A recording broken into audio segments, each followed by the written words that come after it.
Click to Learn More, the show that sounds like clickbait, but it's actually two dorks. I'm Dorm. I'm Lidi. Hi, Lidi. Hi, Dorm. Today, we got something a little different. We're doing something different. A good song. Thank you. That was nice. I just came up with it on my own. So we have done, this marks the 50th episode of this podcast that we started a long time ago. I don't remember the day. Yeah, a bit ago, huh? Yeah, over a year ago. Because we've had absent weeks and stuff like that. We've traversed all kinds of topics. Yeah, mostly murder and 1800s. A lot to do with old people and death. Yeah, so. and old people who are dead. Yeah, so and dead old people. Yeah, we've covered the whole gamut. Mm-hmm. Those are all the things you can talk about. It's true. Not covered the whole gambit, which is what I thought it was as a kid because of X-Men. Well, I mean, I would cover the whole gambit. Yeah, me too. Anywho. Not Channing Tatum gambit, though. I don't like Channing Tatum. No, get out of here. No. But for our 50th episode, we decided that we're going to scrap everything. And I don't know. That's too aggressive a term. We have ideas. Yeah, we have some ideas. Yeah. So we had this idea for a show forever ago. Like a year ago now, probably? I think we recorded an episode of it and we didn't release it, but we considered release it. We didn't know if we wanted to release it as an April Fool's thing, as a joke. Or... It was right after some movie came out. I don't remember what the movie was. And then because we've always talked about it. Yeah, we've always talked about how like after the podcast is over, we would sit and talk for like an hour and a half. Because we don't see each other face to face except for these days usually. And so we were like, okay, well, what if that was a show? Like, what if we had a show where we let's just monetize everything we do. And not even monetize, really. No, let's just pour it out, basically. Basically, just make more people listen to us about more. Like, I wrote a little. So when we started talking about this, this possible idea, which when we talked about that show, we were like throwing around like, "What you thinking about?" Yeah, like we're not what you're talking about, which is what I referred to it as today because I was very sleepy. You just woke it up, which is very like it's just us sitting and chatting and having. Conversations. They could be like philosophical, interesting conversations, or like, what's the best ice cream? Right, you know, just like very. Why did we sound like the narwhal from Elf just now? Bye, buddy. Hope you find your dad. That was good. So I wrote down when we talked about this. I wrote a weekly just cuz cast from two friends with too much to talk about, which I think that sums up. That's cute. That sums up our friendship kind of perfectly. We just have too much to talk about. So from my point of view, I told you this before we started recording. I get very antsy when I think when things get like stagnated a little bit. And I was starting to get antsy about things to write about for Click to Learn More, and I think that was hurting it a little bit. Okay. I feel like I had not done a good episode in a while. Well, that's not fair, I don't think. Well, that's how I felt. And so I've had the itch to change the podcast for a little while now. And we've always liked this idea. Yeah. So we thought we could give it a shot. And we do it so well. Yeah. Which one? Like anything. Oh, just like BS. Just like sitting and talking about stuff. Like we have had full on like 8 hours of just sitting and watching music videos and talking about it. Yeah. Like a lot of times we would not record the podcast that we were physically there to record because we would talk the whole time and never record. That's very true. That happened multiple times. Yeah, we'd be like, oh, I guess we don't do podcasts tonight because we literally sat down and talked about Billie Eilish's new video for 4 hours and we forgot what we were doing. So the idea basically is that we will come to the podcast now with like topics that we've agreed on to talk about. Yeah. And they're just like really vague kind of topics. Yeah. And then we'll just talk about them because go ahead, sorry. Well, I was just gonna say because that's what we do. We can vamp on stuff and just like have our opinions and just chat. Yeah, I think it's a good way because I know we used to get caught up if you've been down since day one. That sounded white. You might remember us if you've been a clicker. Well, no. Oh, I hate that. That's the Last of Us thing. Click to learn more. Or if you've been learning more. Yep. If you're a learner, if you're learned. If you're learned. If you've been with us for a while. Well, if you remember, sort of the thing that started the podcast in the first place was when we would do co-streams on Twitch, which we don't do a lot anymore because I am a single player scum now. But and I'm just scum. But one of the reasons we started the podcast is because we would have such lengthy discussions there that we would end up not even focusing on the game or watching the game at all or whatever. Yeah, just halting. We would sit in the menu. Yeah. And so that was one of the reasons we wanted to do the podcast. And then we kind of, we went the direction of Click to Learn More, but I think this is sort of almost more in the spirit of that original, like, the co-streaming Dorm and Lidi as opposed to click to learn more Dorm and Lidi. So it's interesting. It's a co-stream audio medium. Sure. It is with synergy and it is an audio. all those buzzwords. It's an audio co-stream, and we've got synergy and togetherness. I said synergy. I don't know why. Well, I was gonna let you have it. I meant synergy. I was letting you have it. Thanks. So I wrote a little thing that says we might. It was like, so with our topics that we're coming to. By the way, we're gonna give you a taste of what that might be like, because we want to hear your feedback. We want to know if you like the idea of moving on, and not to say we're not gonna still talk about stuff we would have talked about on the podcast. Sure. Yeah, we're not abandoning topics. I may still bring up. I'm still going to talk about murder. Yeah, do you think Lidi's not going to? There's nothing you can do that's going to stop me from talking about murder. I just watched a Netflix special on the confession killer, and I have to tell you about it because it was crazy. Okay. We don't have to talk about it on the show, but we can. It was wild. We're free now. We can talk about whatever we want. Yeah, but so basically, we are going to have some topics, and we might talk about all of them, but we're definitely going to talk about some of them.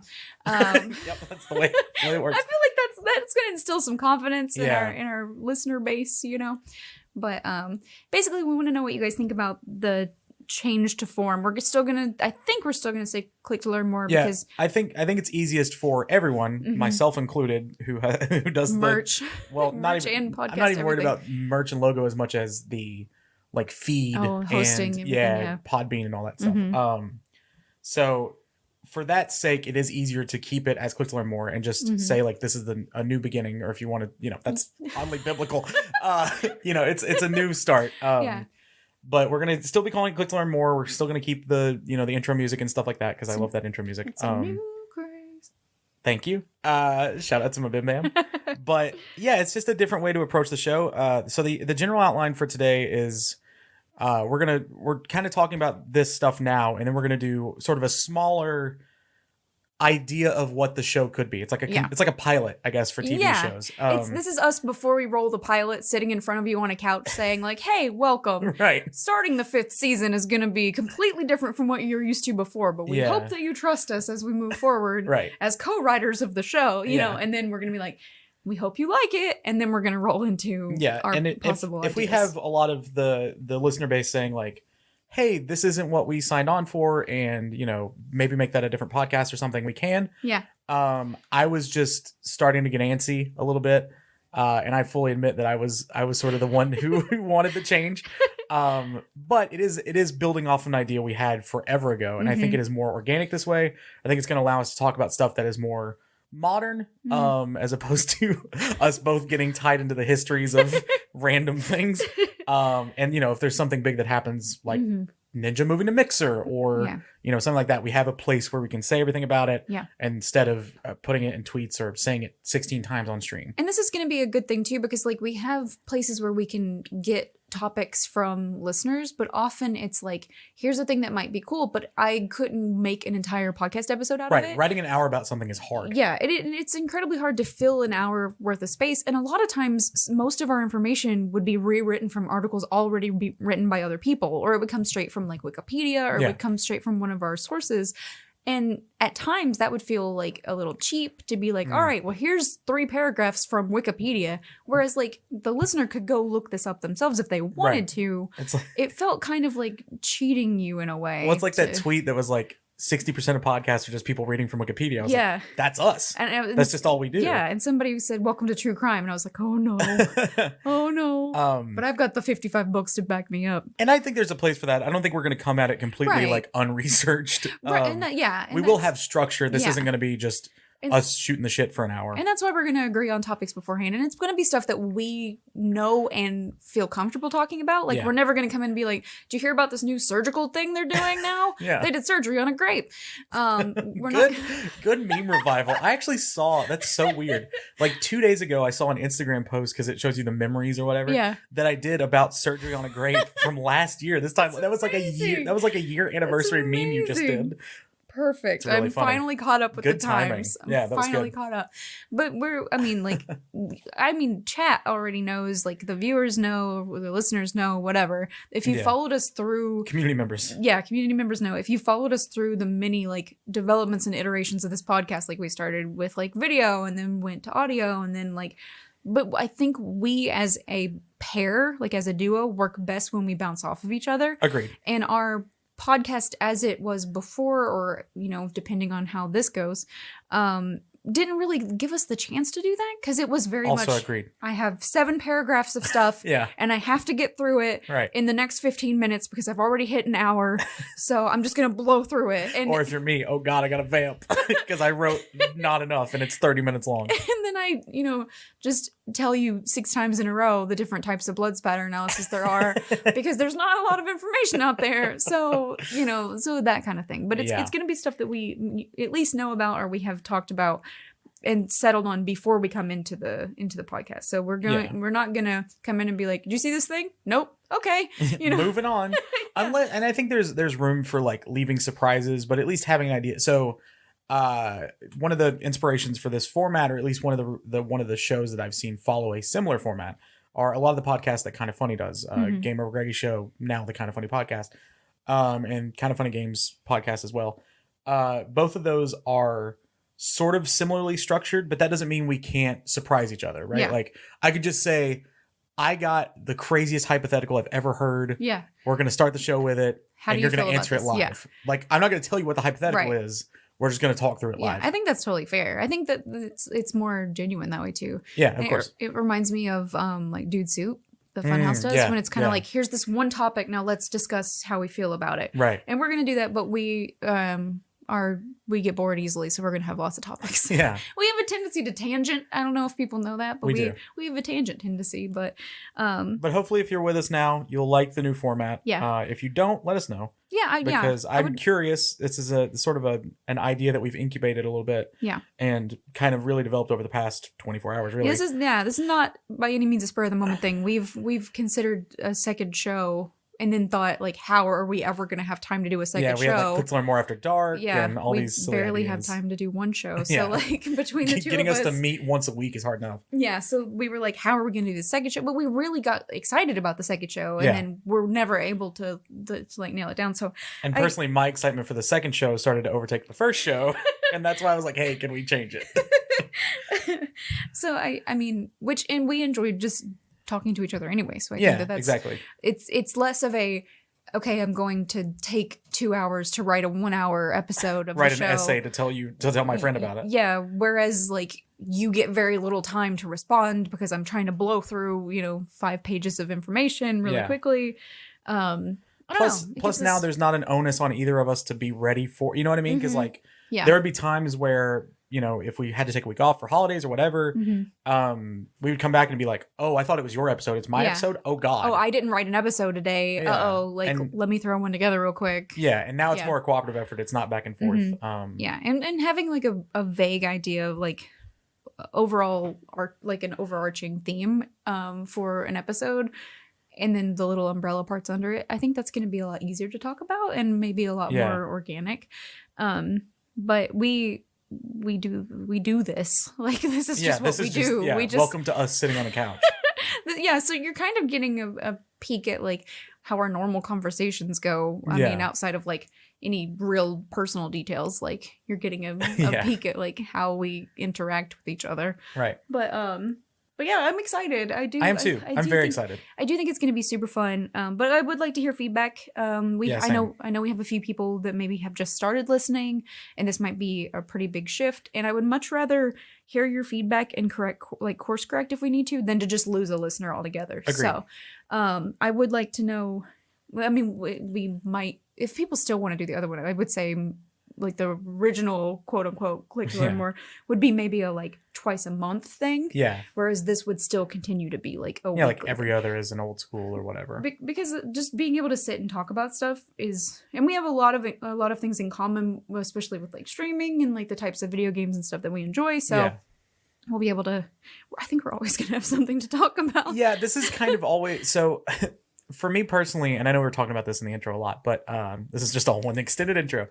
I feel like it's best to just be transparent. And this is always I've always kind of wanted to do a podcast like this. Mm-hmm. So like when I did the Dormcast with my old roommate, which is long dead, that died like 3 years ago. We did something similar, but it was just about games. And we found ourselves like talking about movies and other things. when I did a show that I will not name because there are videos of it on YouTube and it is embarrassing. When I was in high school, the reason I bought little snowball mics that I started streaming from was for this. It was very similarly set up to this, but we could never meet in time. And I was always more into the idea of putting stuff online, shocker, than my cohorts were. And so it never worked out. So I've always been trying to get to something like this, I think. Click to Learn More was a really cool idea that I think worked really well because we have a lot of good chemistry when when we chat about stuff. But to me, this is the next step. And I'm very excited about it. I'm totally on board.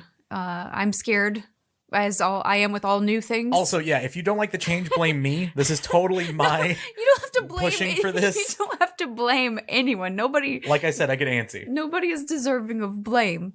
But I do want to hear what people have to say because I mean, we're still going to talk about wrestling. We're still going to talk about murder. We're still going to. You can't avoid that with us. Yeah, we're still going to be talking about the same people. Yeah, the stuff that we did before because it's going to be based around things that we do and see and the materials we consume in everyday life, and that's what we do, so that's what we know, so we're still going to talk about it. But I gotta tell you about this Henry Lee Lucas thing. You don't even know. Do you want to jump into these? Yeah, sure. So I guess this is the official start of so we're the pilot now. So ready, clap. Here we go. Should I replay the music again? Should we do another intro? Oh, and by the way, like we said, the name's not going to change. No, we keep saying change. Click to Learn More was, but it still is. Yeah, it is sorry. I was just saying what the phase of the show is. Yeah, you're totally fine. We're altering it. Right. You're still learning, but now you're learning about us. So it's a fun title. Yeah. And I don't have to change anything. Yeah, it's fun. I still like it. I like and it still sounds like clickbait, and it's still two dorks. So I still enjoy all that. So we have some basic topics. Games of 2019. I'm very excited to talk about this. And what comes next. I could spend an hour on this alone. Put some games this year. The banana. Yeah. Just gonna leave it at that. I'm just gonna leave it there. Yeah. Movies, and I put in parentheses like Midsummer versus Hereditary, which if you know I think that might just be a topic on its own. We could talk for an hour just about Hereditary. Yeah. Avengers Endgame and is it Bird of Prey or Birds of Prey? Birds of Prey. Birds of Prey, I think. Right? Yeah. Birds of Prey. Or the Emancipation of Harley Quinn or something like that. There's another word in there. Yeah, there is. I don't know what it is. And then also like Bon Appetit and like Gourmet Makes and It's Alive and like all that stuff. Because we love that. I've been like on a kick lately. Me it's too. been I watch ridiculous. every video that comes out. But I want to talk to you about games first because I feel like that's kind of true to form to who we are. Okay. Starting with murder. I like it. Just like your first episode of it. Jack the Ripper. Well, we could talk about the games you've played this year. No, tell me about the thing you're excited. Yeah, go for it. Okay, so do you remember the special that they did on Netflix for Ted Bundy? That was like that like 5-part. The Zac Efron thing? Well, so they did the movie that was okay, so a lot of people don't know this. The movie Shockingly Evil or whatever. Incredibly loud and extremely close. Extremely loud and incredibly close. That is what they said about Ted Bundy. Wasn't that like a 9/11 movie? Yeah, I think Tom Hanks was in it. Yeah. It's based on a book, I think. So Incredibly Vile and Shockingly Evil or whatever was this very closely titled. Was this movie that was that had Zac Efron playing Theodore Bundy. Mr. Theodore Bundy, Mr. Bundy. And Al Bundy. Al Bundy. And a lot of people didn't like it because they were like, well, they should have done it in the same way that they did the special, the series on Netflix. It was done by the same people that did the special on Netflix. People just so it's like a docuseries, like the Jinx kind of thing? Yes. Okay. So they did Ted Bundy one that was like, it's like 5 episodes long and it goes into great detail and it shows like archive footage and like audio and it talks to the guy who interviewed him. And it's like super creepy and super clever and I really enjoyed it. It talks about how he got out of jail multiple times and then got back into jail. But anyway, so I've been waiting for the next one because that one was so huge and so successful. I was like, they have to be producing more of these. Like they have to be doing it. So they did one on Henry Lee Lucas. And Henry Lee Lucas is called the Confession Killer because he just like was like, yeah, I killed this many people. So what happened was he got arrested because he was under suspicion. He like killed his mom and like he killed like an elderly lady and then like killed this young girl that he was supposed to be dating, I think. And then he like went in front of a judge and the judge was like, all right, you're going to go to jail for this many years or whatever. You have this punishment for killing these people. And he goes, well, what about the other 100 women I killed? So then everybody's like, what? Say again? So I don't want to like I'm not going to give the whole thing away because I think that if you like true crime and stuff like that, you should watch it. But I didn't know a lot about his story. Which is rare. Which is rare. I knew what I believed to be the truth based on what I had read before. But it turns out that like he was in jail and admitting to all these crimes because the Texas Rangers would take him out to a place and be like, okay, here's the crime scene photo. Do you remember doing this murder? And he'd be like, yep, I remember doing it. And they'd be like, all right, case closed.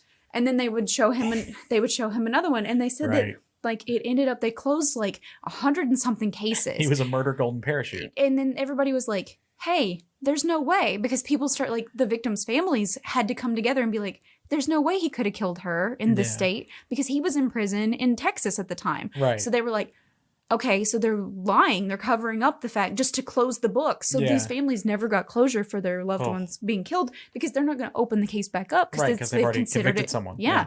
And there's family members in the special.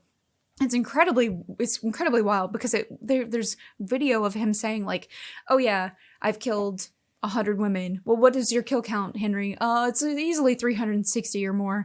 And then they'd be like, hey, Henry Lucas has admitted to killing over 600 people. Right. Physically impossible. Yeah. Like you can't. In a lifetime, you couldn't. If they all lined up and said, please break all our necks, you couldn't have done it. That's a person a day for 2 years. Yeah, you just can't do it. So that was wild to see that in general. But he was like getting special treatment because he was working alongside the Rangers. So they'd bring him milkshakes, they'd bring him cigarettes. He got a TV in his cell. So then they'd come and be like, do you remember killing this girl? And he'd be like, yep, sure did. Did it. Yeah. Sure did. I remember that. And they go, cool, case closed. Wild. Absolutely. That's crazy. One of the biggest failures of justice ever. Yeah. And I just sat there in shock because I had heard the stories about him and Otis Toole, who was his running around buddy who also says he killed people, and believed the stories because they were like, there's this many women that he's killed. And then they started coming back and the families were saying, no, he couldn't have killed my loved one because he wasn't there. Yeah. And one woman who was a little girl at the time, her mother was killed. They said that they told the cops early on, she wears this watch bracelet. And when they asked Henry about it, he was like, oh, yeah, she was wearing a watch bracelet when she was found. And the woman sitting there, and she holds it up. And she said she wasn't wearing it that day. She said there's no way he could have known. Yeah. She said we told the cops. The cops wrote it in their report. They showed him the report, and he said that she was wearing it. Right. So he admitted. And then afterwards, he was, on death row. And they were like, okay, well, what do you have to say for yourself? And he's like, I didn't do any of the murders. I didn't kill anybody. So it was it's so crazy. That is so crazy to me. Yeah. It's wild to me to think that they were just well, it's another victory for us, so we're just going to close that case. Right, yeah. And now those families, and now those families don't have any closure, don't have any peace because they believed this.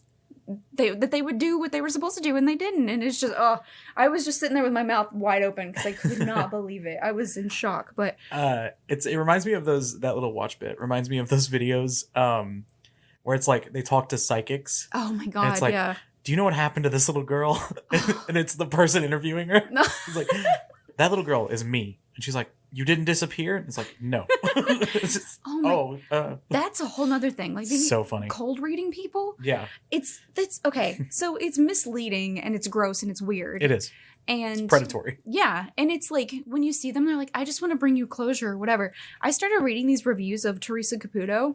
The New Jersey, the Long Island lady. Yeah, Long Island medium. Or not it's New a Jersey, gift. I don't know. It's a gift. I'm a medium. I don't know. I talk to spirit. It's a gift. But her thing is. You should have seen Liddy's hands. That's what she was very mimey. But her whole thing is she's a practicing Catholic and she really nails you with oh, I'm super religious. Well, she nails you like Jesus. She's to a crucifix. I wasn't going to say it. I just implied it heavily. Speaking of which, that Jesus game. Whew, oh my God. Looks wild. Speaking of games, let's talk about games. Oh no, you were talking about Teresa Caputo. Go for it. I was trying to segue. Well, she's not a nice lady, apparently. She comes out with these Gucci shoes or whatever, bedazzled shoes, and walks around and she got some woman thrown out of one of her shows because the woman was she apparently tells them that she'll read as many people as she can, but she only reads the people in the front rows. But of course, it's more expensive to sit in the front rows. But she does this thing where she aggressively says to people, "Does that make sense to you? Do you understand? Do you understand that? Do you understand that?" To where if you go, "No," you look like an idiot, right? Because she's saying, spirit is showing me that somebody's been hurt in the chest. Do you understand that? Yeah. Do you understand that? And so then you have to go, yeah, I guess. Right. Like, I don't know. You freeze up and it's like, But I've seen her a couple Sure. times. I think it was like after an episode of something with Anderson Cooper.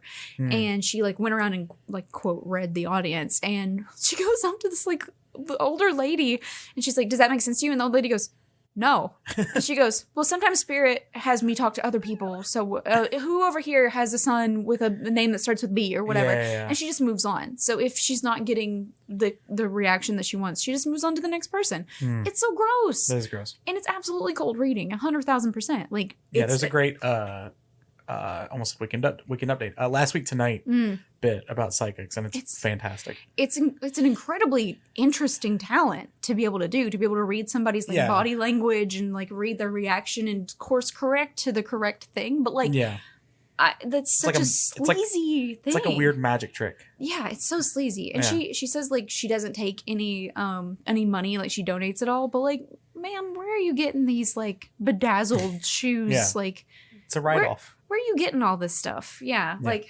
I don't know. It's really great. It's like, I think it's gross because people come to you for closure, and maybe in a way you are helping people, but like, you're also preying on their emotions. Oh, for sure. You watch them start to tear up, like you just milk it. Yeah. And just get more information out of them. Yeah. She did a reading for a baby once that a baby had died, and she's like, oh, the baby is showing me in the spirit world. And then another woman was holding a baby, and she's like, your grandmother's coming through. She loves you. She just wants you to. And I'm like, this doesn't make sense. Yeah, stop giving this woman money. She's not legit. No. She doesn't speak to spirits. Like, none of them are. Well, no, none of them are. Psychics aren't real. And it's funny because you know how I am about, I don't know if I believe in ghosts or not. Yeah. I don't know. Like, maybe it's a spiritual thing. Yeah. So it's stated, I believe nothing. Yeah. Yeah. You're full on skeptic 100%. Yeah, I would call it almost to the point of cynicism. I would almost call you like a realist because your whole point of it isn't you're stupid. No, it's just like I don't believe it. Yeah. So in that way, I totally get that. But I want to think something like that. Like, I think it would be cool if ghosts were real. Oh, absolutely. Like it would be super cool. It would all be Ghostbusters. They're great. But it's a fun movie. No, I don't believe that she can speak to the dead or anything like that. If you do, that's totally fine. By the way, it's your prerogative. And I would love to. I do not judge anybody for that. I would love to think that she actually is speaking to people's like passed over relatives, and that they are That'd be awesome. They are giving you a sign from beyond that everything's fine, and they're happy where they are now and stuff like that. That would be great. I'm so negative of a person that I don't think it's possible. If you could, though, why would you not like just talk to like Abraham Lincoln all day? Like just historical figures. Like she always said that it was like certain people come through, which I think is very convenient. Yeah, that's really convenient. In a situation, because like, you know how they always say, well, I can't tell you what the lottery numbers are going to be and stuff like that because like spirit tells me what it wants to tell me, right, whatever. Yeah. And some of it's very like shot in the dark kind of thing, but like Mary likes to tell this where he'll be like, she walks up to the oldest person in the room and goes, has your mother passed? Has your mother gone? Is there a mother energy here? Just like, of course it is. She's 95 years old. Of course her mother's dead. Yeah. It's like, and I started watching it with that mentality. Oh yeah. And I was like, you can see right through it. Oh my God. Like this is a nightmare. Like watching people fall apart and their emotions are just bared right there. And she's obviously taking advantage of it. In the Last Week Tonight piece, which is what I'm basing most of my knowledge and research and facts from for this weird discussion about psychics now. There's like the cold read, which is what we're talking about like, does somebody have a kid who starts with the letter M or whatever? But then there's like something, I forget it's called, is it hot read? When they know information when they research, right. And it's like Matt Lauer, which is a funny person to talk about now. But some celebrity psychic did him, and he was like, oh, your dad is imagining you fishing with him on a boat. And Lauer starts crying, and he's like, oh, I always loved fishing with my dad or whatever. And Last Week Tonight aptly brings up, it's like, I wonder if he just connected with a spirit, or he saw Matt Lauer talk about his dad fishing in these 7 articles from 1997. Yeah. Like, being a celebrity psychic would be the easiest thing imaginable. 100,000%. It would be so easy. Your entire life is on display. Your entire history. Yeah. All you have to do is hint at a thing that happened to you. Yeah. But the thing is, people want so hard to believe. Like they want... It's suspension of disbelief. Yeah, they so desperately want to believe that it's true that they're willing to bend their own memories and their own beliefs to make sense of what you're saying. Right. So like there's people that she'll be like, there's a pain in the chest. Who's that? And it's like, oh, my cousin once got hit in the chest with a baseball. Could that be him? Yep, that's him. He's stepping up. You know, heart disease is the biggest killer of people in America. Yeah, maybe that thing. Yeah. Yeah. She's like, she talks about like, and you see her like change what she's talking about based on like who the figure is that is passed, like who the mark is. Yeah, who the energy. There's a father energy coming through. It could be an uncle, a brother, a grandfather, or a father. 8 different people. Yeah, and so then you're gonna go, let me think about it. Well, my grandfather passed away, and he was like a father to me. And then she's gonna go, okay, so in her head, well, let's see, people that old die of like heart failure and problems with their lungs. Right. So did he smoke? So he was a smoker, was right? it in the chest? Was the problem in the chest? Well, what does that cover? Pretty much everything. Yeah. So then you go, oh my gosh, yeah, he had heart problems. Yep, that's what I'm seeing. I'm seeing that he had heart problems. This is his way of letting you know he's fine. And it's like, what? Yeah. Bonkers. Yeah, like I think my mom believes in it or like wants to believe in it. I'm not quite sure because she was like, we should go to a reading. And I was like, nope. Or just let me yell words at you for an hour because it'd be the same thing. I mean, you already have in your mind a belief of hoping that your family member's safe and happy. Yeah, of course. She's not going to come through and go, they're in hell, they're burning. Yeah, of course. Yeah, you never see that. We're always going to hear a positive story. It'd be kind of refreshing if you did see a psychic do that. Like, if she came through and was like, oh no. By the way, your cousin, awful. Your cousin's terrible human. Awful person. Yeah. Currently burning alive. In the worst sect of hell. Over and over and over again. Constantly being poked by little sticks. Yeah. Yeah, you don't see that happen. Because it's not uplifting TLC television. Right. TLC used to be the learning channel, by the way. When? When has it ever been the learning channel? When it was Kate plus 8, when she had 15 kids. But learn abstinence? Was that the message? It's called the learn. Is that not when upsetting? Did it get that name? Is that not upsetting? It's always been just like crap TV. Yeah, just trashy TV. Like, what was it? My 700-pound life and all of those shows that are like just shows to make your own life feel better, you know? Like My Strange Addiction. Yeah.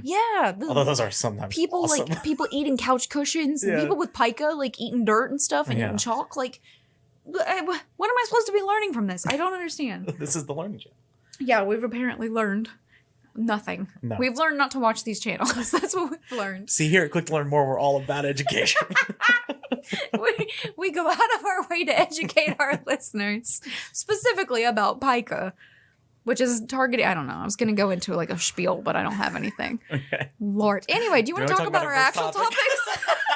This is why the show's 30 important. minutes in. This is why this show needs to happen. Structure, I told you they were vague topics we would touch base on. But let's talk about... What do you want to start with? I want to talk about... let's talk about games of 2019. Okay. Let's talk about... I just want to talk about the games that you've been playing. Yeah. Do any of them stand out? Yeah. And what you're looking forward to. Because I think I know what you're looking forward to in next year. Well, yeah, it's called The Last of Us 2, but... well, it's called Animal Crossing New Horizons, but I'll let it go. Listen, Animal Crossing's before Last of Us, which is good for it, because I will give it a chance. If it were after Last of Us, I'd be like, then you're going to get swept away in Last of Us. Yeah. So this year, I feel like I've played, and it's probably just because of streaming, but I feel like I've played maybe more...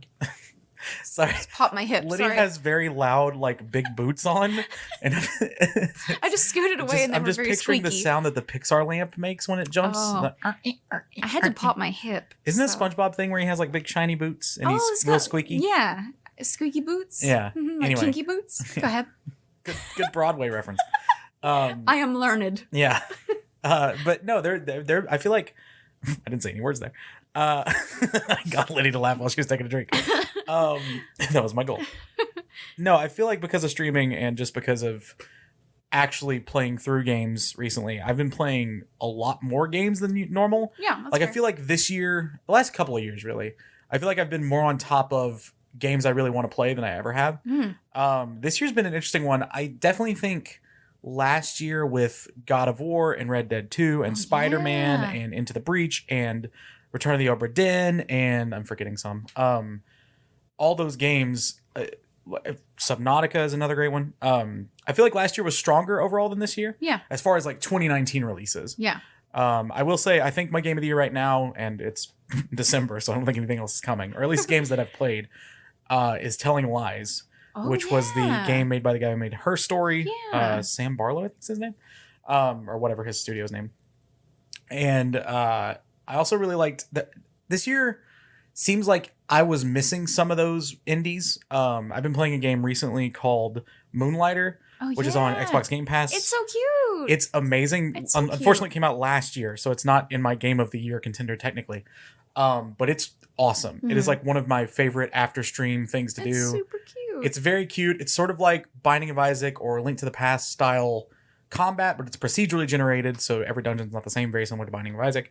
But the cool twist on Moonlighter is as you play, you get drops from enemies. And then whenever you think you can't go any longer, you sort of teleport out of the dungeon and you go sell what you've picked up at the store you own. So can you use what gets dropped? Like, do they drop swords and stuff, or is it like materials? Sometimes they'll drop weapons, but normally they just drop like items. Yeah, like do you want to use those? Do you want to use the swords and stuff, or can you sell those? You could sell weapons too.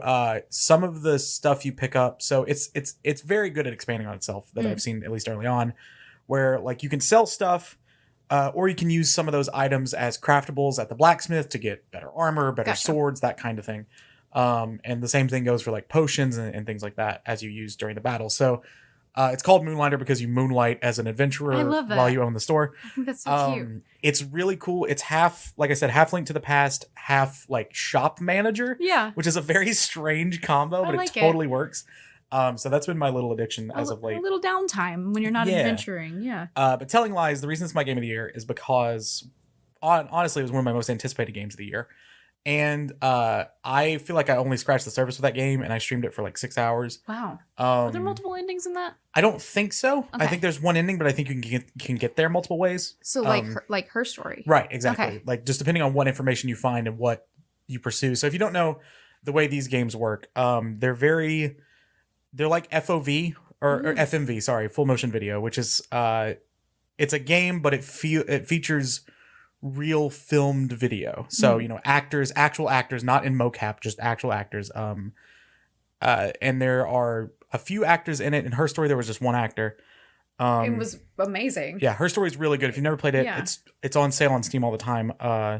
So they're set up pretty similar ways. You get like this hard drive from like the NSA or something, and you're trying to figure out what happened to the person whose hard drive this is. You don't know anything about it. And so you quickly discern who the person you're looking after is, or who one of the cast members is. And then based on words they say, proper nouns, usually names, things like that, you can search in the search bar and it will populate with videos where that word has been said. So they're like transcribed out. So it's really cool. It's a detective game, basically. Mm-hmm. So, if he's talking about like, oh, and then I went to see Mira and I went and did this. And then you can search Mira and see who's Mira? Where did she come from? When else does she get talked about? Like that's sort of the way the gameplay goes. It's really cool. The story I thought was really good. Her Story is probably a cooler story as far as a plot point goes, but I think Telling Lies is more ambitious and it is better performed. Gotcha. I think they're both cool stories. I think the ending of Her Story was cooler, but I really like Telling Lies, and it's one of the most interesting. I tend to sort of gravitate toward indie games as my game of the year, unless there's something like God of War that comes along like last year. And Her Story and Telling Lies are in a bundle right now. Okay. On sale. For how much? So Her Story and Telling Lies are together for $14.39. Oh, it's such a steal. At the time of this recording. Time recording. You should absolutely pick it up for that But price. They're normally, it's normally $30 for the bundle, which honestly, Telling Lies by itself is $20. Yeah, it's still totally worth it. So get both of them, I would say. Those games are awesome. Start with Her Story because that's the first game they released, and you can definitely see the connection to them. That's the order I play them in. It was so fun. I did that during I think a 12-hour stream. Yeah, it was. Yeah, because you were like, oh, you'll be able to do it in it's like a 2-hour game. Yeah, Her Story is short. You're like, you're gonna be able to do it in a sitting, and I was like, all right, cool. And like we won't spoil anything, but like.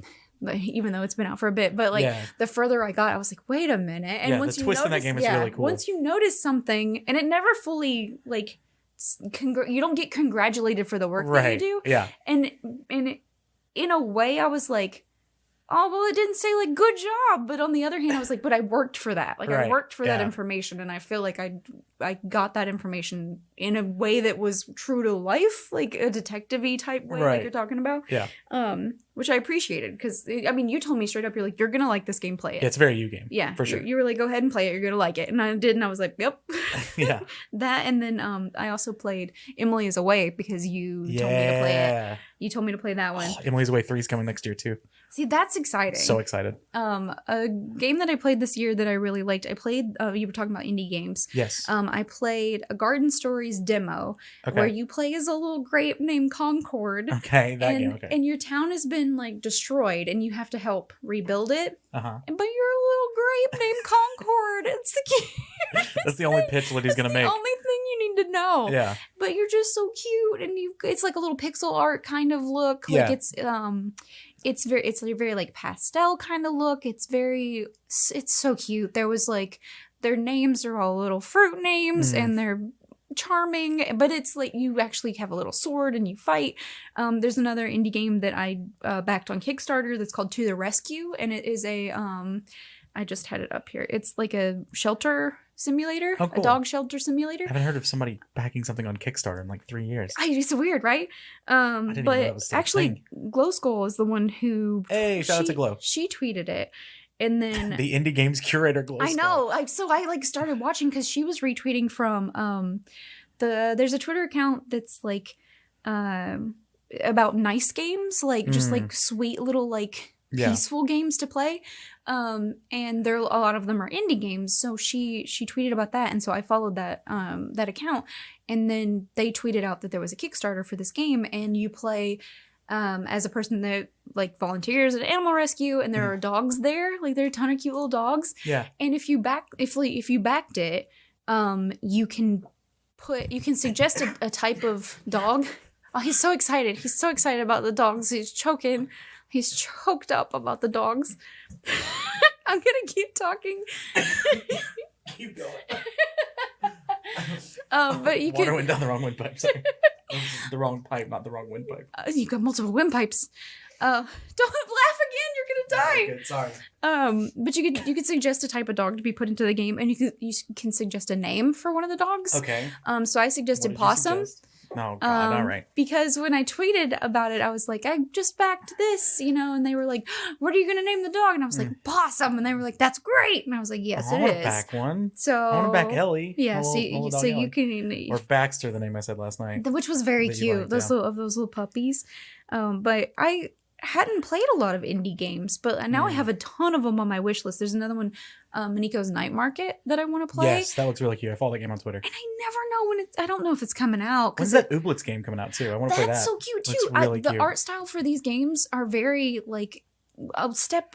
I don't want to say a step above, but it reminds me of Stardew Valley, but more but like rounded. Yeah, because Stardew Valley can be a little like jagged on the edges, almost Harvest Moony. Yeah, which I never played Harvest Moon, but there is a game that I saw Lumi playing, and it's called Littlewood, and it's supposed to be like you're building this town. Is that the witch one? So I thought it was, but it's a little like town building simulator type thing. Oh, okay. And it's a little bit behind that. It's a little bit different. It's kind of like Stardew. It reminds me a lot of Stardew. But I saw it pop up because surprising no one. I have a Google alert set up for Animal Crossing New Horizons. And so any new news that comes out about Animal Crossing New Horizons goes to my email address. Do you get money every time you say the full title or something? Yeah, I have to say it every time. I have to say Animal Crossing New Horizons every time. Which I do this You were just very certain to say that the whole thing. I do this thing where if I see ACNH, I go, yes, Animal Crossing New Heath, because I'm so used to New Leaf. Right? So in my brain, I'm like, it's definitely New Heath. Nope, just kidding. Brought the ledger wrong back. One. Oh, sorry. I remember where I was when it was announced that he was dead. I was at a Mexican restaurant with my family, and it was on the TV above us. I must have just been in school, I think. And it was like up on the screen. It was like, Heath Ledger has died. And I was like, no. I remember all so like the little memorials around New York and stuff. I remember people making like little roses and stuff. So sad. It was so sad. And it hadn't come out yet, right? No, the Dark Knight hadn't come out yet. No, because it was like his swan song. Yeah, because he passed away before it came out because he got a posthumous award. Yeah, he won an Oscar. Yeah, afterwards, still one of the best Jokers ever. Some people say that he wouldn't have won the award if he didn't die. I disagree. I don't know what other performances were there. Yeah, I get it, but like I kind of get it as a like it was such a good performance. As an honor, like an honorable thing. Honorific, yeah. But I guess people would say that because it's a comic book movie, and those normally like it's not cinema. Yeah, thank you, Scorsese. We can touch on that later. And they're not really.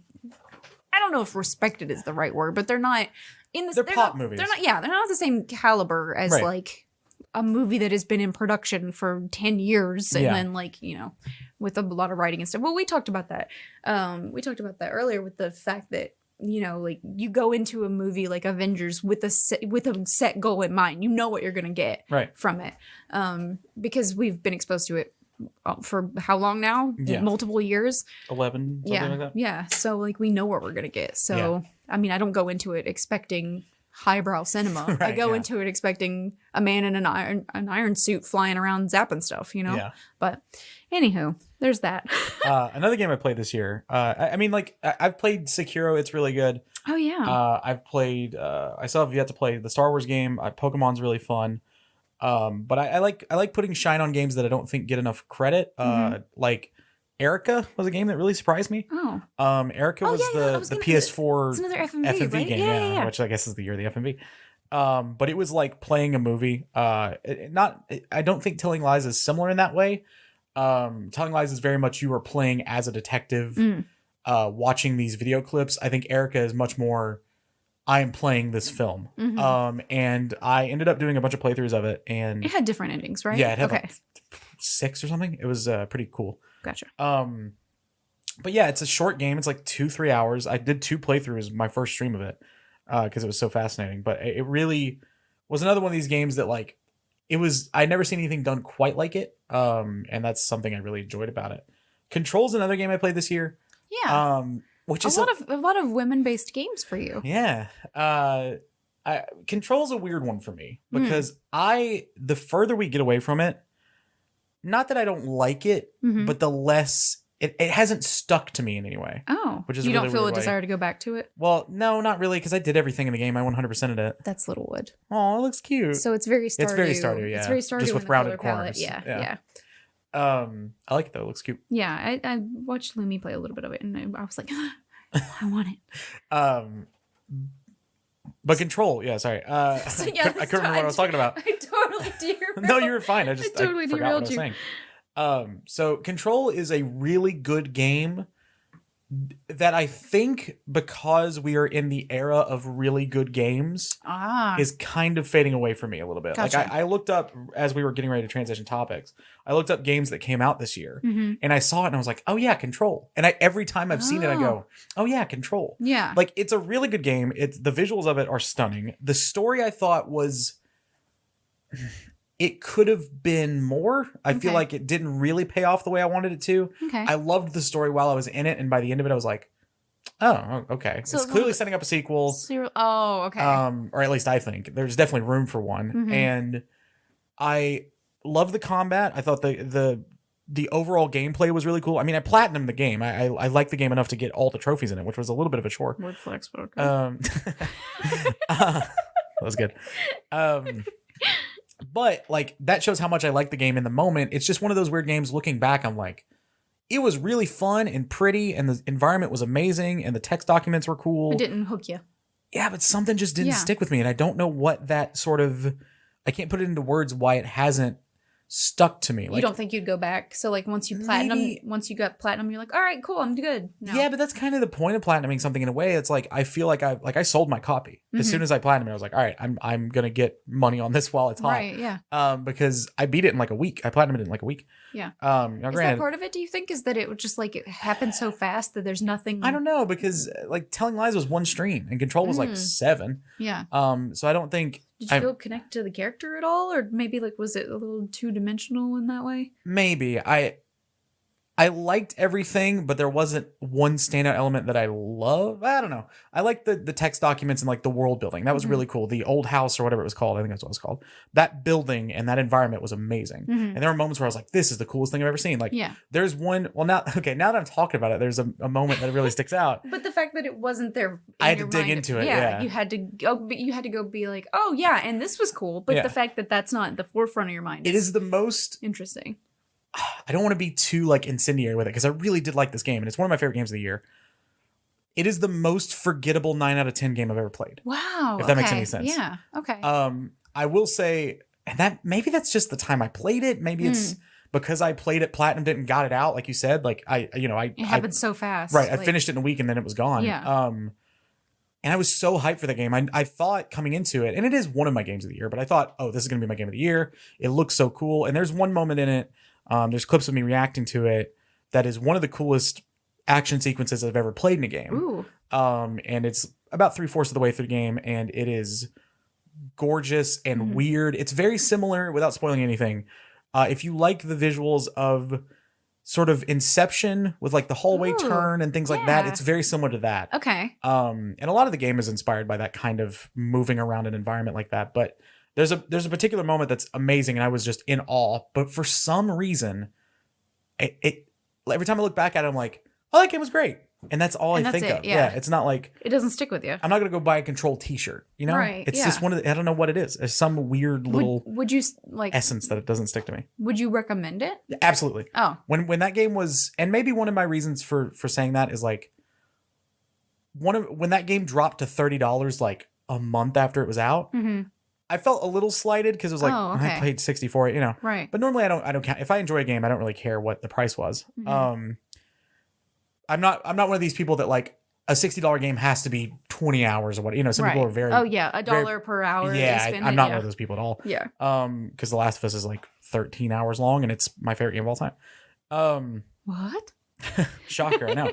But with Control, I did feel like there wasn't enough to do post game, I guess. I don't know. Like I got through the story and I was so excited to see how the story ended, and then I was like, well, I want to stay in this world, and I platinumed it within like a day after I beat it. And I was gotcha. Like, so that was all it was. So it was. But I think for $30, that game's a steal. Yeah. $60 might have been a little steep, but 30 is a steal. Was it kind of like similar to getting to the end of a book and not knowing if it's going to have another part and kind of feeling like, well, what now? Like, yeah, kind of. Yeah. Where do we go from here? I think I was just kind of underwhelmed with where the story ended because it wasn't. I'll say it like this. It felt like one of those movies that's going to have a really big twist at the end. Ooh. And then there's just not. And it's just like, this is where the story ends. And I'm like, well, but that doesn't really tell me anything. Right. Or maybe it was a perceived twist to some people, but for me it was, and you know, I'm not a person to like guess outcomes at all in anything. I'm along for the ride. Yeah. I'm obnoxious in that way. Every step of the way I'm like, and what even is this? I was like, okay, so I see that's how that's going to happen. This is going to happen. Yeah, So it was just kind of in front of you. Yeah. Well, that's kind of like getting slighted, right? Like getting cheated a little bit. I would absolutely play Control 2. I'll probably pay $60 for it. I might wait for a sale, considering how quickly this game went on sale. It's like one of the quickest sales I've ever seen for a game. Yeah. Your favorite game this year was Visage. Yeah. That was your favorite. No, was that this year? You played that this year, didn't you? Yeah, well, yeah. It came out in 2018, I think. Okay. But it was your favorite game this year. I think it's still in early access, so it doesn't even count. Yeah. Visage. Visage was a game that physically hurt me. Because so if you don't know, Visage is a horror game. So good. Speaking of which, actually, God, so good. This is going to be a 2-hour episode of a podcast. Our first pretend episode is our pilot's 2 hours. Yeah. But so I've been contrasting now when I talk about it, Visage and Layer of Fear. Layer of Fear is a horror game that I played through so I could play Layers of Fear 2 for a charity stream that I loved. Yeah. It's my biggest, like, I'm a scaredy cat. I'll admit it. I love horror movies. I can watch them all day. Layers of Fear was terrifying. Yeah. Scary games get me. Yeah. It's something about being in the moment, being present, and being in control it scares the hell out of me. Layers of Fear I thought was always fun. Yeah. And I was getting scared constantly, but it was always fun because it was never frustrating. Yeah. Layers of Fear rarely ever has a fail moment. Yeah. It's just you're coloring in the pages of the coloring book a certain way, and this is what the ending you get, because there's multiple endings in that game. Yeah. With Visage, it is the opposite way, where it's like, it is scarier than Layers of Fear. Yeah. 100%, because the environment's scarier and it's just creepier and it's very PT-like. That's obviously what they're going for.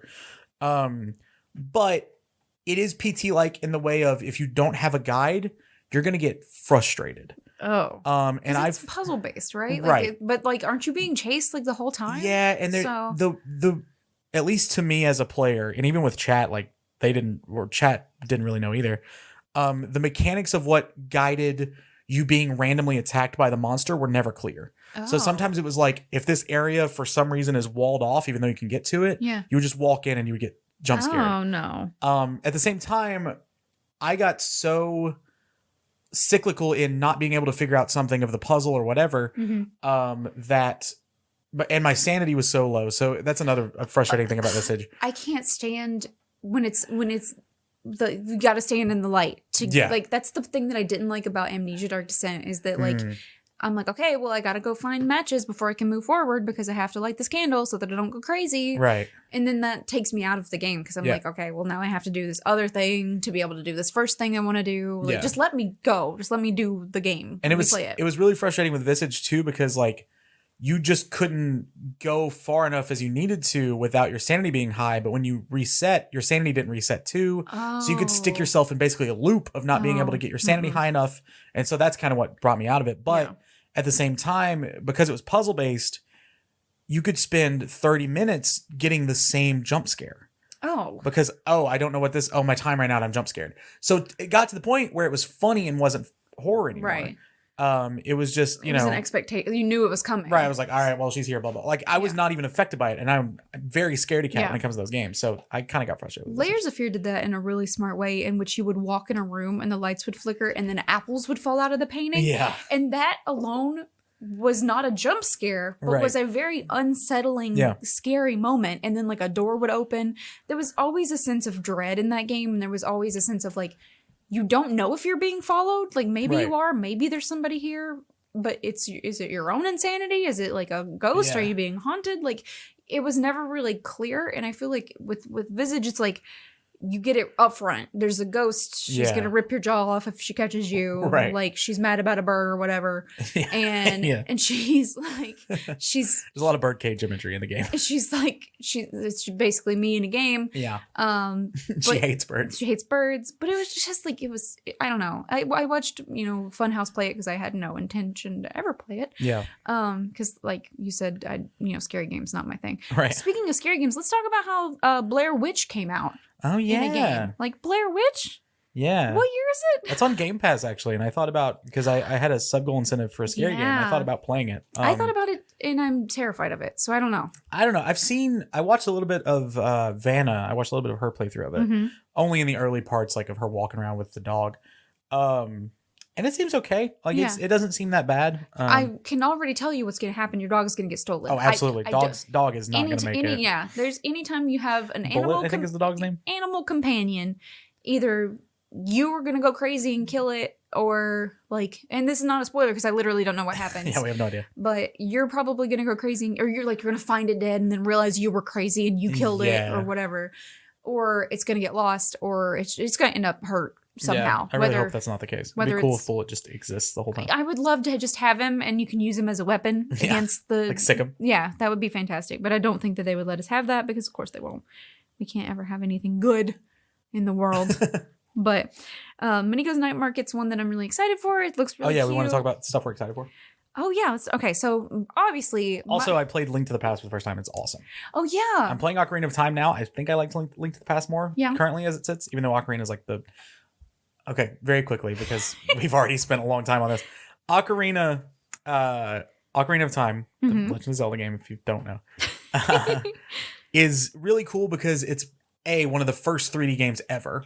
Wow, I didn't know that. Yeah, it was like one of the, it was one of the first N64 3D games. And it definitely, I'm so glad I played Link to the Past first. Yeah. Because playing Ocarina, you definitely see how they went, how do we do this thing we did in 2D from top down? How do we do that 3D? Yeah. And it's really cool to see the evolution. And when I remember, like, this was one of the first 3D games ever made. I should cut them some slack if they're not living up to 2019 3D game standards. It does get a little frustrating, but it's okay. It's part of playing older games. It's so weird to look back on that and be like, imagine as a kid seeing that and being like, oh my God, this is great. Look how realistic everything is. And now we look at it now and it's just like a bunch of like polygons and a bunch of jagged edges. But do you have a game like that? Do you remember a game that's like, as a kid, you're like, this looks so real? Final Fantasy VII. Oh, interesting. When it was like, Cloud is so cute and look at him and he's so attractive. And then now you look at him and he's literally he's like triangles. He's like a bunch of triangles and a bunch of squares. Yeah. And it's like, okay. Well. For me, it was Gran Turismo 3, I think.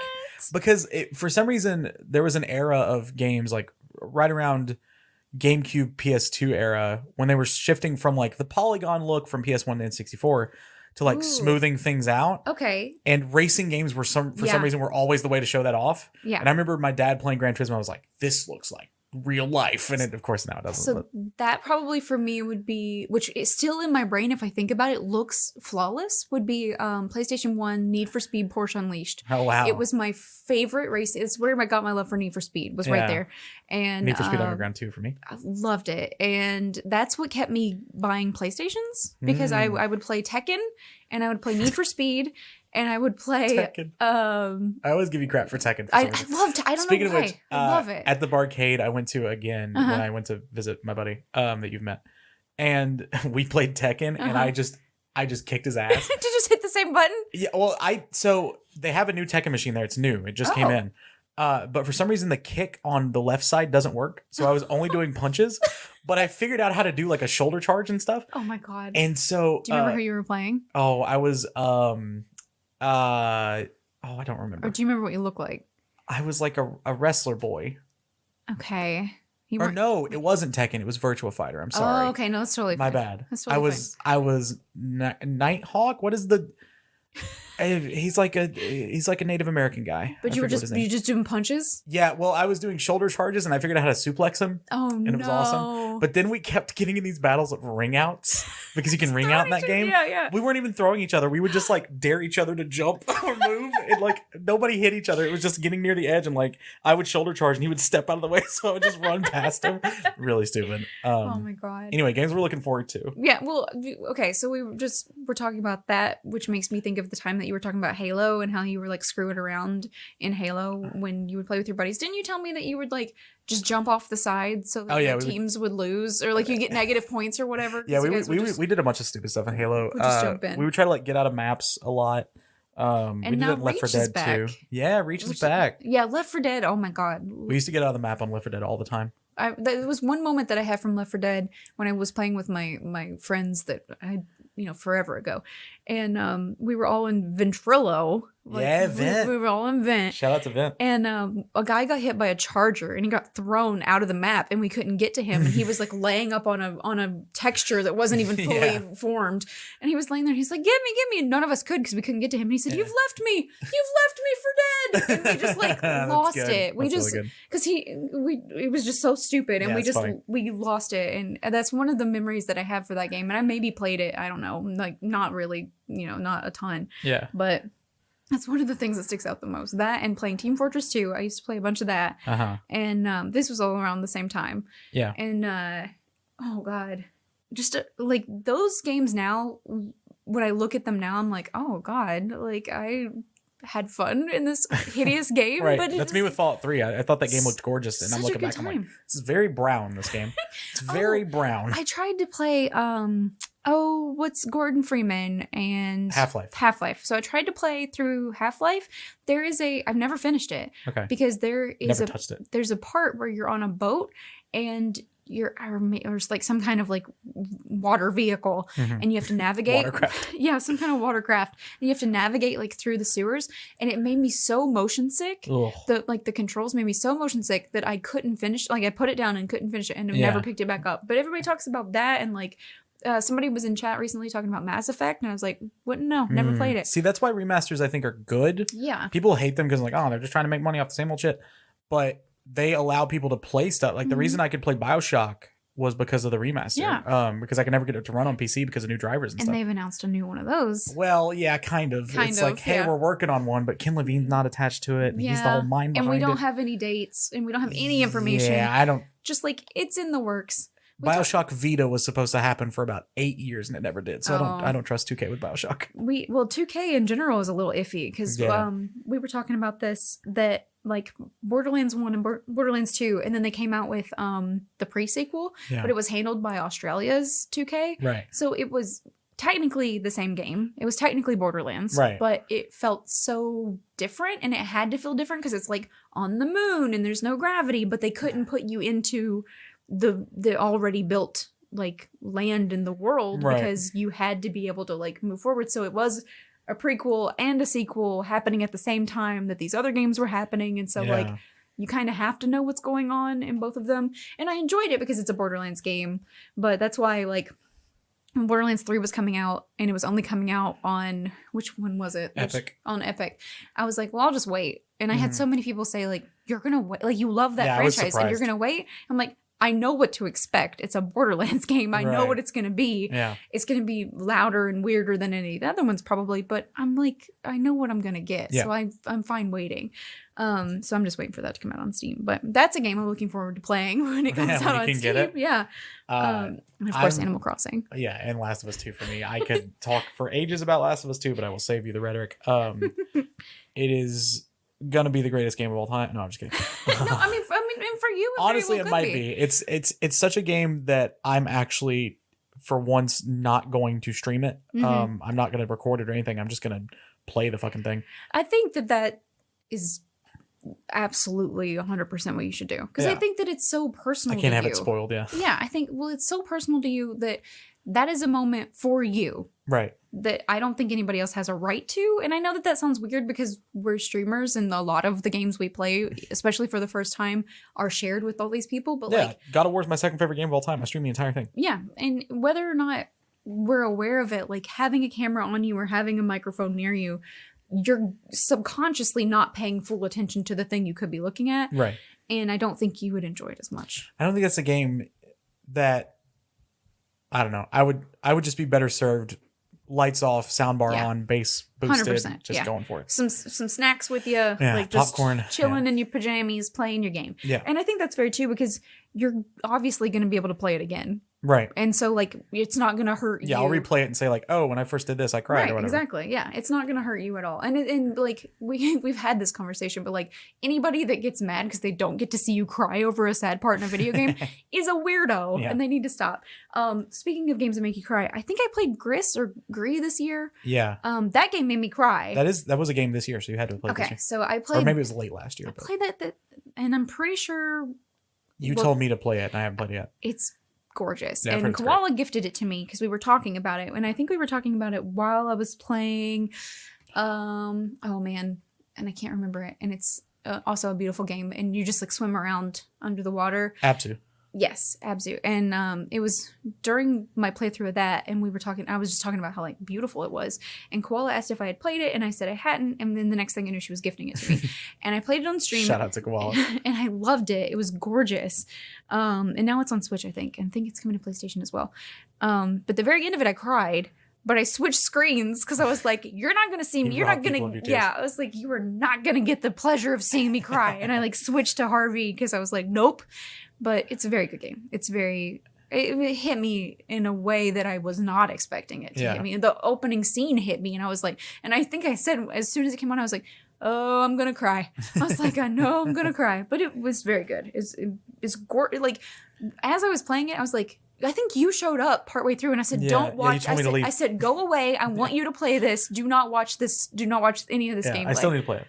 And it's beautiful because every time I would get to a new part and something would happen and like the art would change or like some kind of effect would happen, I'd be like, Dorm's gonna love this. I'm like, don't let Dorm watch this. Isn't it funny now that we know like each other's type of games? Like when I was playing Edward Den, I was like, you can't watch this. Yeah. And you said that to me. And you like I came in, I was like, do you think I'd like it? And you were like, yes, go away. Run away, yeah. Like you're going to love it. Go away.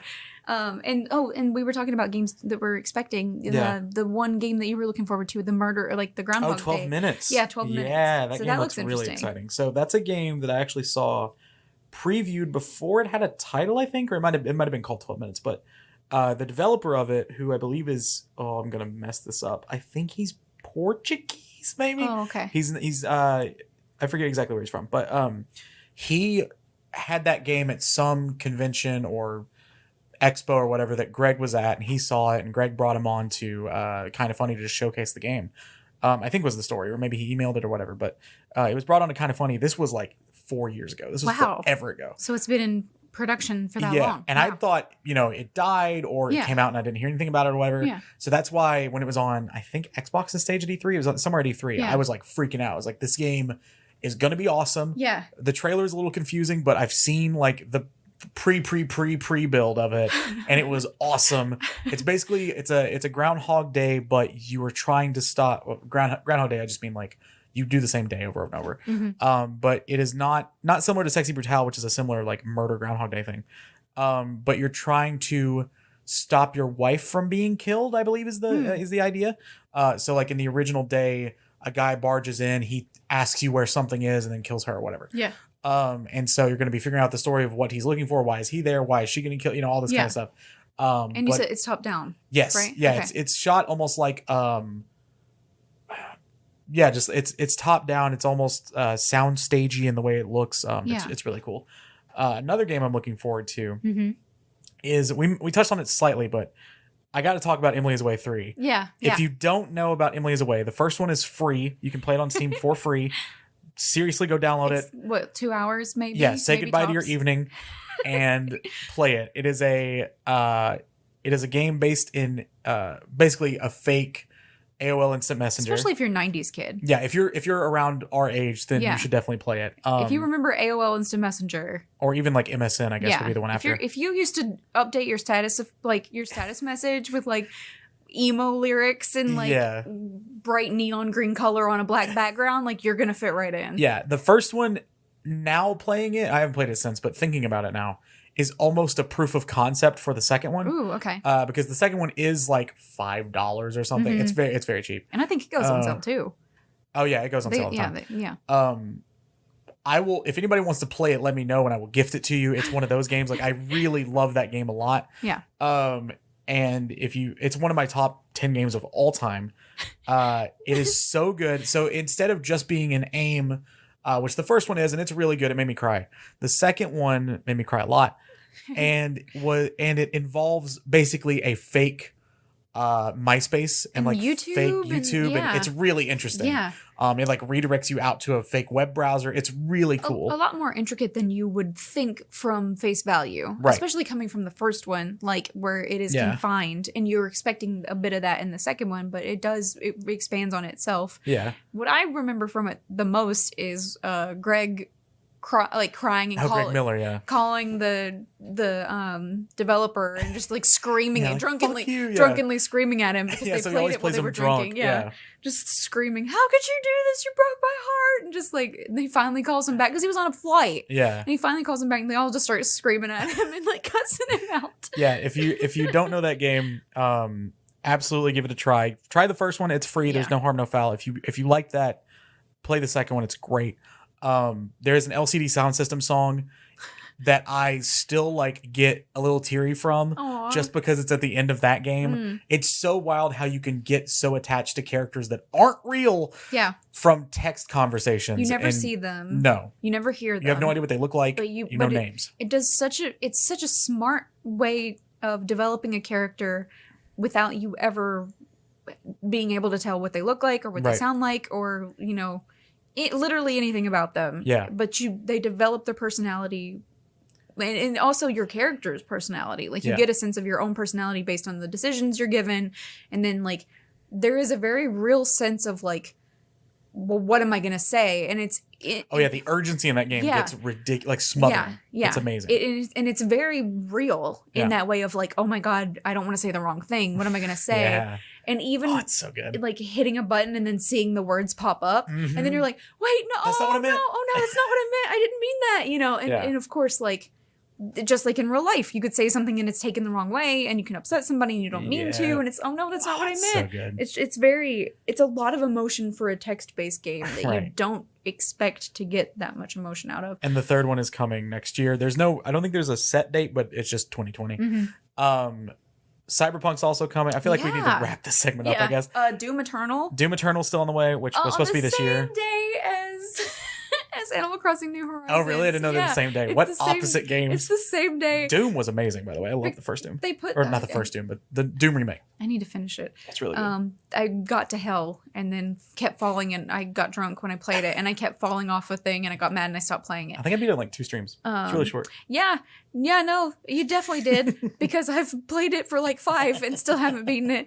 Because I keep getting distracted. Yeah, it's easy to do. But I I saw somebody posted this art that after it was announced that Doom Eternal will be out March 20th, 2020, of like Isabel standing there with a giant gun and like Doom guy behind her, and she's like ready to fight. I love it. I'm so hype. I'm so hyped for both of those. That's my two sides. Yeah. It's like blowing stuff up and killing demons. Like death and murder and dismemberment, and then cutesy garden, Animal Crossing. Yeah, that's my two sides of me right there. Perfection. Yeah, I'm sure there are a lot of games coming out that we've not even touched on, but well, if you were curious if we could milk an hour out of a podcast one episode, topic. We literally talked. We didn't even get to the banana. No, we can talk a little longer if you want. You want to just wrap it there? What? Is it just the gaming episode? I mean, I think that's fair. Okay. I think that's totally fair because we touched a little bit on. Well, so the banana thing is that there was a banana duct taped to a wall. Because to be fair, we talked about psychics for like 20 minutes. That's true. There was a banana duct taped to a wall, and it sold for a ridiculous amount of money. I think like $350,000. I want to say. Yeah, something like ridiculous. And then I started in Miami, by the way. Was it Miami? Yeah. Okay, so I started looking into it a little bit, and I found that when that happens, it's because of money laundering. That's the theory anyway. Yeah, which is the theory, which is so strange. And also kind of, I don't know, kind of impressive. Like it's frustrating, but it's like, you're a big fan of it. I grew up on mob movies. I think it's cool. Yeah, see, that's fair. I think it's slimy and gross, but I totally get the hustle. Yeah, I totally get seeing the hustle. But then so that was duct taped to a wall, but then a performance artist came through and... Was it the same guy who created the piece? I don't think so. Okay. So this is a different guy. There's video of him like walking up to it, taking it off the wall, peeling it, and I don't know where he's from, but he's saying a hungry artist, but I think he's meaning like a starving artist. Because he's like, you know what they say, a hungry artist or something, and he's like peeling the banana and he eats the banana and he gets kicked out of the museum, so he gets removed from the museum. And then apparently somebody comes along and writes that Epstein didn't kill himself, and then they get on the same wall where that was before, and then they get kicked out. So how do they even sell the piece? Is it the wall? I have no clue. I have no idea, because it was literally duct taped to a wall. Yeah. So I don't know how. Not like it's duct taped to a board. Yeah, like how do you own that? Like, how do you sell that? Yeah, I don't know. Do you walk away with a piece of duct tape and a banana? Like, you can put it up wherever you want in your home. But honestly, it's probably art is, and we can have a long discussion about this. Art is ridiculous. Yeah, it is, but great. Yeah, 100%. It is probably worth more now, because that is just the way art works. Like, if they cut out the wall, that just says Epstein didn't kill himself now or whatever. Yeah. That's going to be worth way more than the banana. The Banksy that shred itself. Yeah, exactly. Like it's worth way more shredded now. It's worth so much more because that became a performance piece. Yeah. Which then and of itself became some huge that was wild. Yeah. That was super That's wild. The only time where I've been like, all right, I get Banksy's hype now. I didn't really Banksy doesn't like hype. He doesn't even want it. Yeah, he does. Well, he likes he likes hype in the sense, well, of course I don't know him, but he likes hype in the sense of like the ironic version of it. Because if you've ever watched Exit Through the Gift Shop, he takes over the documentary and kind of basically mocks the act of making a documentary about an artist. Yeah. And it's just like, why would you do this? Why would you watch this? Why are you here? Like, he likes attention. Well, I think he has to in a way. Shit if he didn't. I remember they put plexiglass over one of his sprays in like Amsterdam or something to like block it, and he came along and just like painted the whole thing black because they wanted to preserve it. And then like over top of it was like, art should die, or like art should be allowed to be moved, whatever. Yeah. It's some kind of like, it's intended to waste away. Right. Like he makes it as graffiti because he knows it's going to get washed off because it's temporary and it should be. Yeah. And I thought that was kind of cool of being like, don't preserve this thing, let it die. It's also just very like angsty art school guy. Yeah, and it's kind of like, and I have I have no doubt that he was probably like some emo type dude that was like, he's just a middle schooler. I'm just misunderstood, you know. Yeah, like, exactly. But I mean, I think the self-shredding thing for me legitimized him in a way because like in the mean streets of Kentucky, I grew up like loving graffiti. I have sketchbooks. I don't know if they're here or not. Where I used to like take my friends' names and write them in graffiti style. Like really? I bought like Prismacolor markers so I could sketch more graffiti. It was a thing. for a very short period of my time, I was on, what was the name of that website? There was some website that I was on all the time where they would like post new graffiti all the time. I actually super remember this now because you showed me some of your very early graphic design. It's all graffiti. And it's like a lot of it's graffiti. I just remembered. It was like your name and graffiti style and stuff. Yeah. I totally remember. But so I think part of me is like, because I'm down with graffiti. No, it's kidding. I don't know. Pro. I just wonder why he got all the love in Where a weird did he way. come from? Yeah, like what made his... to me it's the Sia problem where it's like, okay, you want all this fame, but you don't want it. So but you keep making shit, so obviously you do want it. Yeah. But the painting thing made me respect him because that was cool. I mean, you put a mask on anybody and they're gonna infinitely be more interesting. She covered her face. That's the luchador. Well, she covered her face, so she's obviously more interesting now. You don't know what Banksy looks like. Have you heard of what's his name? The Masked Cowboy? Yes. The singer? Oliver Peck? Something about Peck. Something Peck. Not Oliver Peck. That's an actor, I think. He was on an episode of Bon Appetit. Bon Appetit, he was. Orville Peck? That's his name. Peck, that's him. Yeah. Who is Oliver Peck? Is that an actor? Gregory Peck is an actor. Anyway. I don't know. Orville Redenbacher. Yeah, that's what I think now. But he wears a mask, but he said the whole point of it is to like subvert expectation. Like if you don't know what I look like, you'll just listen to the music. Yeah. But then that in and of itself is a self-fulfilling prophecy, right? Because now you want to know more about him, so you're gonna look him up more. I mean, it's a great marketing ploy. He can sell masks and shit. Yeah. Luchador's been doing it for hundreds of years. And you can absolutely be like, it's a societal thing, and you'll appreciate my music more if you don't know what I look like. When in reality, it's like, I want to Google you because I want to know who you are because I don't like not knowing who you are as a person. But exit through the gift shop, I really enjoyed it and also was like confused by it because it does start out as Mr. Brainwash is going to I don't know if I've ever seen it. I feel like I've seen it, but I don't remember it. It's wild. I don't know if it's still on Netflix or not, but I watched it. I think I've watched it twice. But Mr. Brainwash is like, he's just like this bumbling idiot that has done a lot of like videographer work, and he's trying to find Banksy. Like he's trying to find him, and he's like recording all this stuff, and he ends up like finding Banksy, but Banksy turns him into the art. So he like basically says, okay, I'll give you all this art and then you have to sell it. But it turns out that this guy like starts mass producing it, and it's not, it loses all of its point. Like it loses all of its like, it's supposed to be a societal, like a statement on society. Yeah, it's supposed to be a statement on society about how like nothing is genuine anymore. Right. Like even his work, because like one of the things that Banksy will say is like, if you find my work in any store on any shirt, it's not real. Don't buy it because it's not mine. But do buy this painting I made.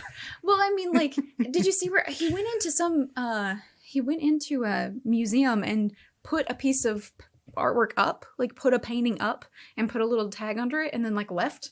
And for like weeks it stayed there, and like nobody knew that it wasn't a real piece of art, but it just like stayed there forever. And then he like came in and took it down and got in like a ton of trouble, and he was like, this is mine, I put this here. Yeah. And then they were like, what? And he was like, yeah, this is mine, see? And it's like got his name on it and everything, but nobody knew. See, that shit's cool, but I think stuff like this is so funny. I love it and hate it at the same time, because like, just like art. Yeah, exactly. Art in itself is so stupid. I respect him. Well, think of Piss Christ, right? Like, right. Or what's the artist's name that did the coat rack as a bear trap? It's so cool. He also did the urinal. What is his name? Deschamps? Yes. Marcel, what was his fake name on the urinal? Oh, I don't remember. It was Duchamp though. Yeah, Duchamp. What was his name? Anyway, our art history class is coming back. Yeah, I know. We're finally. So I respect him for being subversive of art in a way, but at the same time, I feel like you can go so far where it's like, all right. And then a little bit, you're biting the hand that feeds you, right? So like, you're if you're mocking the art community or you're mocking this thing, that's where you're making your money. So you're kind of like, you're enjoying it in one hand and you're like spitting in the other. I don't know. It's just like, I'm iffy on it, but I'm iffy on a lot of art, which quote unquote art. Because I've had conversations with people who weren't art students who I'll say, well, anything can be art. And then they say, no, that's not possible. I'm like, no, yeah, anything can be art. Art is completely subjective. Like if you think it's art, then it's art. And somebody's like, okay, well, if I throw up, is it art? I was like, it can be. It's on a piece of paper. Yeah, it can be art. If you want to make it. Yeah, sorry about it, but Armut was the urinal name, by the way. Oh, thank you. I looked it up. Like, art is ridiculous. Yeah, it's so stupid. But it's also awesome. Yeah, and that's the thing, and this is funny because we went to we had the same types of classes, so we've experienced the same types. An art school education. Yeah, we have an education in art. So it's funny to say art's stupid, but it's great. Yeah, I love it and I hate it at the same time. Yeah, and that's exactly how I feel about it. It's like you can look at something and be like, "This is amazing." I hate it, right? But it's amazing. Yeah. I'll always recognize that it's a good piece of art, even if I can't Banksy's an incredible artist. But yeah, just sometimes I'm just like, yeah. Yeah, and I get that in the. I have that reaction to a lot of artists, though. Yeah, I get that, especially in the because you get the vibe that he's like full of himself. Yeah, he loves it. Yeah, you get the vibe that he's like, look what I've done. Yeah. I've caused so much trouble. What if Banksy's just a bunch of people? I think so. Like a collective. Yeah, I think so because I think in the documentary, I don't think Banksy's in the documentary. Oh no. I think he's behind the scenes the entire time. I hope Banksy's a lady. I hope Banksy has been dead for years. Yeah. That's what I hope. I hope Banksy's been dead for years, and it's just a bunch of people that have picked it up, that know who that person was, but aren't going to tell anybody, right? And are just carrying it on. Yeah. And there's a new quote unquote Banksy that gets each time. Okay, well, we need you to be in Brussels, or we need you to be in Amsterdam, or we need you to be wherever. Okay, I'll put up a Banksy. Right?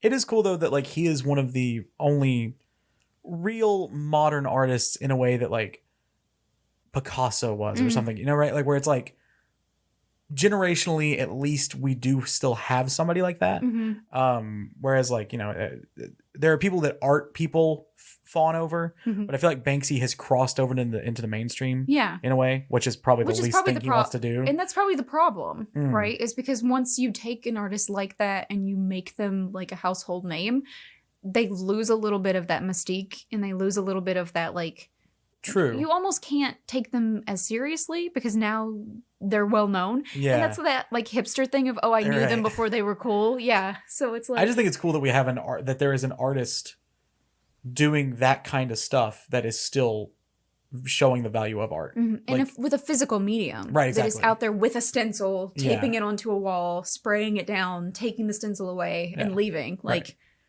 And it's still technically quote unquote vandalism, but because it's got his name on it, now they're we have to protect it. It's an upgrade, yeah. Which that's what I thought was so cool about him, not wanting it to be preserved. Is he knows that it's whoever Banksy is knows that it's supposed to be temporary, because art is supposed to be temporary. Art isn't really supposed to last forever. Yeah. In a way, right? No, I get that. I mean, the when I went to the Louvre.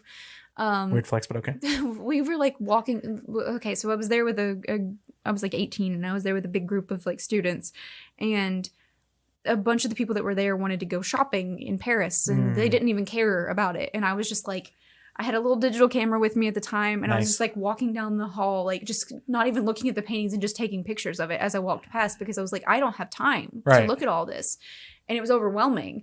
And I remember parts of it, but parts of it I don't remember at all. I remember at one point looking at the Mona Lisa, which is this big in person, tiny. And on the opposite end, there's 7,500 people fighting to get to the front of the line to look at this thing that is roped off and covered in glass. Yeah. And then you turn around and look behind you, and an entire wall is taken up by this mural, floor to ceiling, huge. Yeah. That probably took years and years and years to make. And everybody's fawning over this one because it's popular or it's well known. And that blew my mind, because I was just there's 4 people looking at this one that's literally floor to ceiling. Right. And because everybody knows this one, that's why. And it was a weird moment for me as an art student to be I don't even want to look at the Mona Lisa now. I have a weird feeling about it, because everybody knew it. And so it lost its specialness. Yeah, it represents the object of desire kind of thing. So it kind of lost any importance to me that I had before. But then I was going to say, then you saw Starry Night. I was going to say, on the other hand, then I stood in front of Starry Night in New York City and cried. So weird flex, but okay. So it all depends. That was a whole nother thing. Yeah, I did. I just stood there and sobbed like a moron. But but it was marvelous. But art is subjective. Yeah. And it's weird. And that's what makes it great. Yep. But if you had to choose a medium of art, performance artists, how do you feel about that? How do you feel about somebody standing, let's say somebody stands in an empty room. Yeah.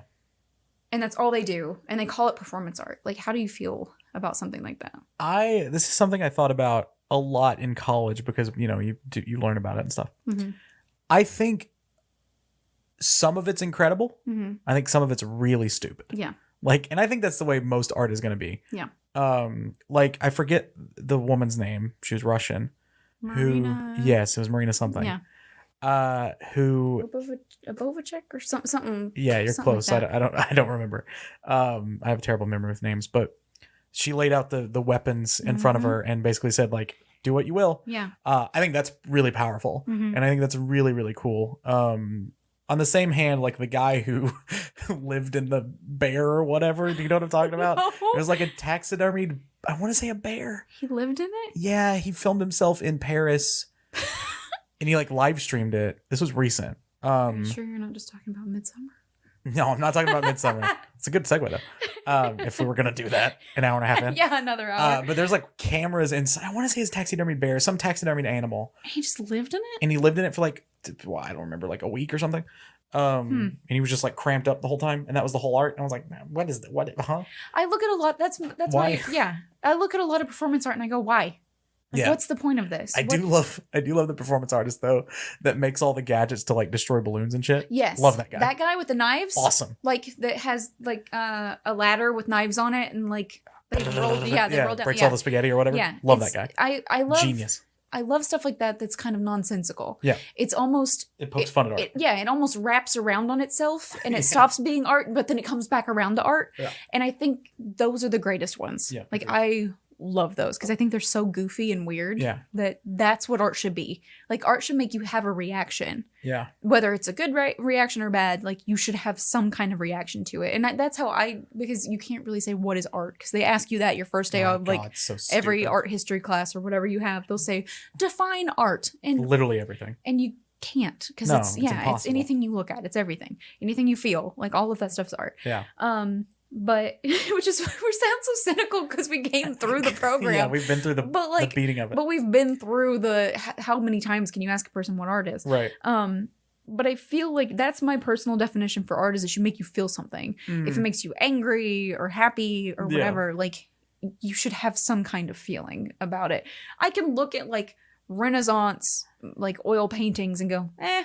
Right. Yeah. Like I understand. Looks like a person. I understand that it's art. Yeah. It doesn't affect me or cause an emotional reaction in me in any way, but like I get that it's art. But for me, that's nothing. And I think that with a lot of textile art, like you see people do like blankets and stuff like that. And I'm like, these are very beautiful. End of statement. You know, like they're beautiful and they take a long time. And I understand that it's art. But for me personally, I definitely think you can go too far the other direction, though. There's a piece I remember arguing with our former art history professor about, and having a really, because he's a cool hippie dude, but having a really good conversation about it. It was at like my BFA show, which is if like the degree you get, it basically is like it's basically like your keystone piece or your thesis if you go to a different kind of major. That's what BFA was. And someone's piece at that show, or maybe it was at a different show, I can't remember, but at a gallery, was like this weird, it was one of those things that was cool on its own, but the story about it to give it some meaning was so convoluted it was laughable. Yeah. It was this cast metal thing that was like a die, like a die that you roll. But each side of it was like a monkey's face. Okay. And like looking at it, I was like, that's kind of cool. Yeah.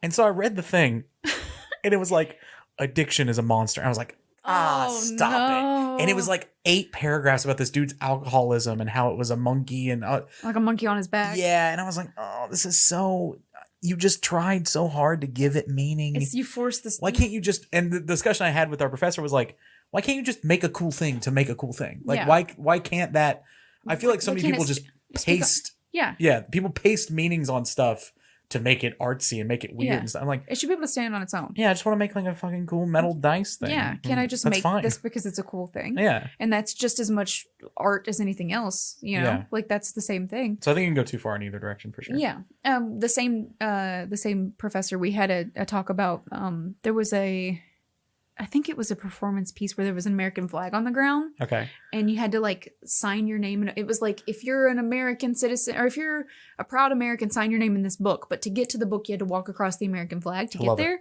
And I was like, how is this any different from buying American flag boxers, from buying an American flag at a gas station, from having an American flag bikini, or like a beach towel? Like, how is this any different? Yeah. Like, you're laying it on the ground because everybody that was against it was arguing that it's disrespectful. I was like, is it not disrespectful to have a pair of shorts under your clothes that are the American flag? Like, to have a handkerchief that you blow your nose in, that's the American flag? Like, is like what makes it the American flag? It's just a pattern. Yeah. And so he was like, okay, well, what if you go into a gas station and you find one and it's made in China and it costs you $1.50?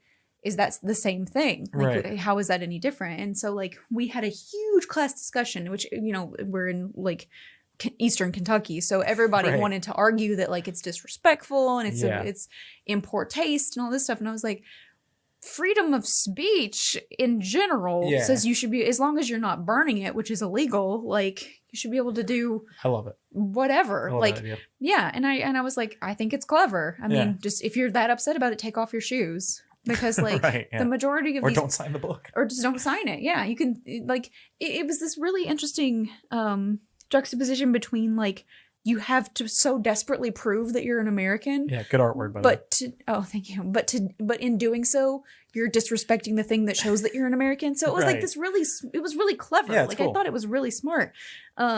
But it riled up some good old boys, I'll tell you. It riled them up. And and me sitting in the back with my little like hoodie on and me like hand up in the air. I think it's smart. Which they hated me anyway, you know, because I was a woman with an opinion. But who spoke? Yeah, even more so because I was willing to say, like, how's this any different? Yeah, it's stupid. It should be just as disrespectful to put an American flag beach towel on the ground and lay on it. Right. How's that any different? But art is stupid and great. Yep. And I love it very much. Well said. How long have we gone now? What has this been? An hour and a half.